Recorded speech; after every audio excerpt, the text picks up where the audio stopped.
Big பாஸில் வந்து கண்டிப்பாக அரோராவுக்கு தான் டைட்டில் கொடுப்பாங்க. ஏன் அப்படின்னு கேட்டிங்கன்னா ஏஆர்எம் அப்படிங்கிற ஃபார்முலாவில் இருக்குது. ஏ அப்படிங்கிற பேரில் இருக்கிறவங்களுக்கு அல்லது ஆர் அப்படிங்கிற பேரில் இருக்கிறவங்களுக்கு இல்லைன்னா எம் அப்படிங்கிற பேரில் தொடங்குறவங்களுக்கு தான் டைட்டில் கொடுப்பாங்க. இது போட்டிக்கல்ல அப்படின்னு சொல்லி ஒவ்வொரு வருஷமும் நான் எழுதுவேன். அதுதான் இப்போ எழுதியிருக்கிறேன்.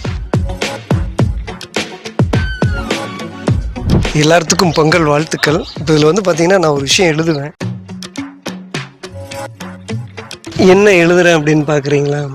இது போட்டிக்கல்ல, இந்த கோலம் வந்து போட்டிக்கல்ல அப்படின்னு எழுதுறேன். அதை இருங்க முடிச்சிடுறேன். தெரியுதுங்களா? இது போட்டிக்கல்ல அப்படின்னு இந்த கோலம் நான் வந்து ஏன் எழுதியிருக்கிறேன் அப்படின்னு கேட்டிங்கன்னா, இந்த பொங்கல் திருவிழா வந்து நான் தான் நடத்துகிறேன். இந்த ஊரில் ஃபஸ்ட்டு நான் தான் நடத்துகிறப்ப வந்து பொங்கலுக்கு வந்து ஒவ்வொருத்தரும் கோலம் போடுற மாதிரி ஒரு போட்டி வைப்பாங்க இல்லையா? அது வந்து நடத்துகிற இடத்துல ஸ்டேஜ் இருக்கும் இல்லையா, அந்த இடத்துல வந்து எல்லோரும் கோலம் போட்டு தான் எல்லா பக்கம் நடத்தியிருப்பாங்க.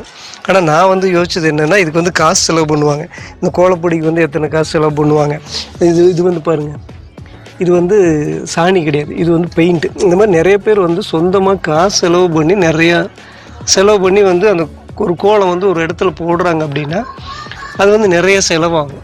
ஆனால் எல்லாத்துக்கும் ப்ரைஸ் கொடுக்க முடியாது, 3 பேருக்கு தான் ப்ரைஸ் கொடுக்க முடியும். அப்போ நான் யோசிச்சது என்னென்னா, அவங்கவுங்க வீட்டில் போட்டாங்க அப்படின்னா அதில் ஒரு திருப்தி இருக்கும். ப்ரைஸ் கிடைக்கல அப்படின்னாலும் ஓகே, நம்ம வீட்டில் நம்ம செலவு பண்ணியிருக்கோம், நம்ம காசு நம்ம வீட்டில் கோலம் அழகாக இருக்குது அப்படிங்கிற மாதிரி எல்லாம் போடுவாங்க, அப்படி நினைப்பாங்க. அப்படிங்கிறனால நான் வந்து அவங்கவுங்க வீட்லேயே போட்டுக்குங்க, நாங்கள் வந்து பார்த்துட்டு அதில் எந்த கோலம் சூப்பராக இருக்குதோ அதுக்கு வந்து ப்ரைஸ் கொடுப்போம் அப்படிங்கிற மாதிரி நான் வந்து அந்த திருவிழா நடத்துகிறப்ப நோட்டீஸில் அடிச்சுட்டு எல்லாத்துக்கும் சொல்லிட்டு, அவங்கவுங்க வீட்டில் அது வரைக்கும் அந்த மாதிரி யாருமே பண்ணல, இது வரைக்குமே அந்த மாதிரி யாரும் பண்ணல. அவங்கவுங்க வீட்டில் அவங்கவுங்க கோலம் போட்டுக்குங்க, அதுக்கு ப்ரைஸ் அப்படிங்கிறது தான் என்னுடைய ஐடியா. இப்போ வரைக்கும் பொங்கல் திருவிழா வந்து நடந்துகிட்டு இருக்குது. அதுக்கு நான் தான் வந்து ஆரம்பிச்சிட்டுது. ரொம்ப வருஷம், கிட்டத்தட்ட 20 வருஷமாக நடந்துகிட்ருக்கு, 22 வருஷமாக. அது மறந்துட்டேன். அப்போது பொங்கல் அப்படி நடத்துகிறதே நான் தான். அப்போ எங்கள் வீட்டில் கோலம் போடுறப்போ வந்து பார்த்திங்கன்னா, அந்த கோலத்துக்கு வந்து ஒருவேளை நான் வந்து ஒரு ஆர்டிஸ்ட்டு, சைன் போர்டு ஆர்டிஸ்ட்னால் உங்களுக்கு தெரியுமான்னு தெரியல. இன்றைக்கெல்லாம் வந்து ஃப்ளக்ஸ் வைக்கிறாங்க இல்லைங்களா, ஒவ்வொரு கடைக்கும், அதில் வந்து பேர் எழுதுவாங்க இல்லைங்களா, அந்த மாதிரி இந்த மாதிரி லெட்டரை வந்து பெயிண்டில் எழுதுறது ஃபிகர், அதாவது அந்த நடிகர்லாம் வந்து பெயிண்ட்லேயே வரையக்கூடிய ஆர்டிஸ்ட், சைன் போர்டு ஆர்டிஸ்ட். அப்படி இருக்கிறப்ப நான் வந்து ஒரு 8 வயசுலேயே வந்து பார்த்திங்கன்னா பரதநாட்டியம் ஆடுற மாதிரி வந்து கோலம்லாம் போட்டிருக்கேன். என்னை வந்து நிறைய பேர் பொங்கலுக்கு கூப்பிடுவாங்க. இது வந்து என் குழந்தைங்க போட்டது. இப்போ உதாரணத்துக்கு பாருங்களேன், இது வந்து அப்படியே இந்த சேடாய் வந்து மஞ்சள் கலர்லேருந்து அப்படியே சேடாகி இயற்கையாகவே ஒரு ஆர்ட் பண்ண எப்படி இருக்குமோ, இந்த இடத்துல வந்து பார்த்திங்கன்னா அந்த ஒயிட் அப்படிங்கிற சேடு வந்து இதுலேயே வந்து டபுள் கலர் இருக்கும். இது வந்து என் குழந்தைங்க போட்டது பாருங்க. இது வந்து ஒரு ஆர்ட். இப்போ இந்த மாதிரி இருக்கிறப்ப இந்த மாதிரி வந்து எங்கள் ஊரில் போடுறதுக்கு யாருமே இல்லை. இது வந்து நிறைய பேர் ஃபோட்டோ எடுத்துகிட்டு போயிட்டாங்க. இப்போ இந்த மாதிரி இருக்கிறப்போ நான் ஒரு கோலம் போட்டேன்னா நான் தான் ஃபஸ்ட்டு ப்ரைஸ் வாங்குவேன். ஏன்னா எங்கள் ஸ்கூலில் படிக்கிறப்ப நான் தான் ஃபஸ்ட்டு ட்ராயிங்கில். அப்படி இருக்கிறப்போ நானே நடத்திட்டு அந்த கோலத்துக்கு வந்து ப்ரைஸ் போகிற மாதிரி இருந்துச்சுன்னா, ஏன்னா நான் வந்து பார்க்க மாட்டேன், அதுக்கு நடுவர் செட் பண்ணியிருப்பேன். அவங்க வந்து பார்த்துட்டு என் கோலத்துக்கு வந்து ப்ரைஸ் போட்டாங்க அப்படின்னா நல்லா இருக்காது இல்லையா? நான் நடத்துகிற போட்டிக்கு எனக்கு ப்ரைஸ் வரக்கூடாதுங்கிறதுக்காக இது போட்டிக்கல்ல அப்படின்னு சொல்லி ஒவ்வொரு வருஷமும் நான் எழுதுவேன். அதுதான் இப்போ எழுதியிருக்கிறேன். மற்றபடி எனக்கு கோலம் போட தெரியுமானா கண்டிப்பாக போட தெரியும். இதை வந்து நிறைய பேர் இப்போ ஃபோட்டோ எடுத்துகிட்டு போயிட்டாங்க. இது வந்து எவ்வளோ அழகாக இருக்குது பாருங்கள். இது வந்து இந்த கட்டையெல்லாம் எதுக்கு வச்சுருக்காங்க அப்படின்னு பார்க்குறீங்களா? இந்த கட்டையெல்லாம் வந்து பார்த்திங்கன்னா, இது வாசல் கிடையாது, இது வந்து வாசல் கிடையாது, தார் ரோடுங்க. ரோட்டில் போட்டிருக்கோம். எனக்கு தான் இங்கே வந்து எல்லாமே ரோட்டில் தான் வாசல். அதனால் இப்போ ரோட்டில் போட்டிருக்கிறதுனால வண்டியெல்லாம் ஏறிட்டு போயிடக்கூடாது. ஏன்னா எவ்வளோ அழகாக போட்டிருக்கேன் பாருங்க. நான் இப்போ தான் தூங்கி எந்திரிச்சேன். அப்படியே ஒருத்தவங்கள போய்க்கலாம்.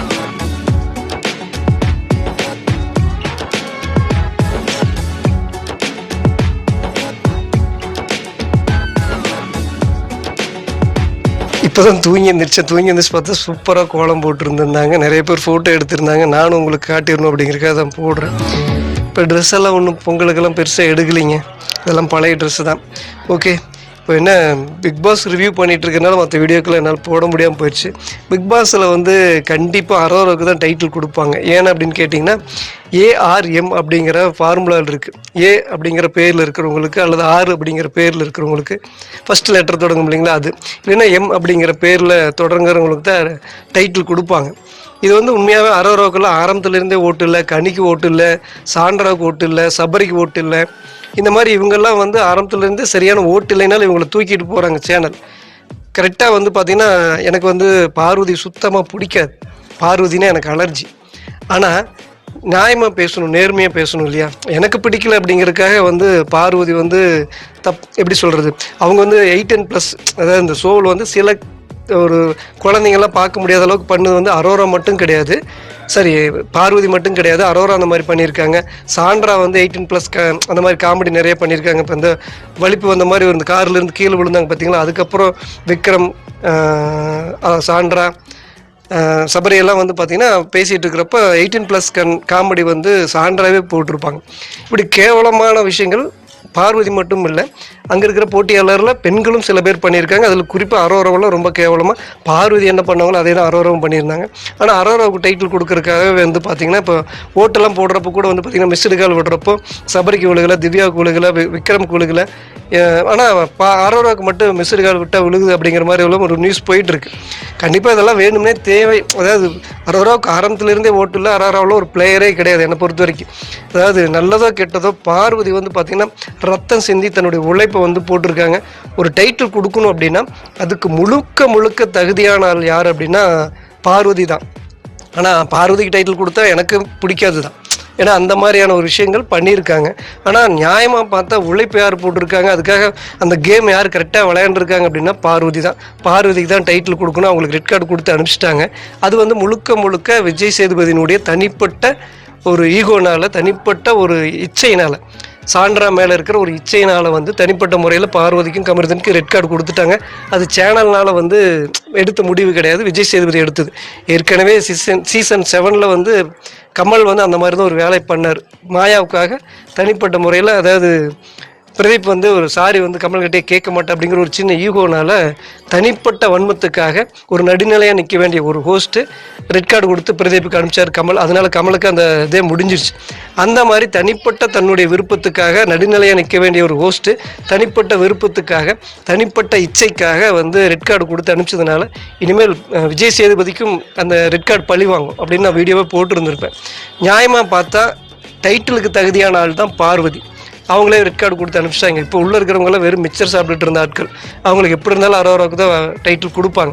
அதனால் அது வேஸ்ட், அதை நான் பார்க்குறதில்ல.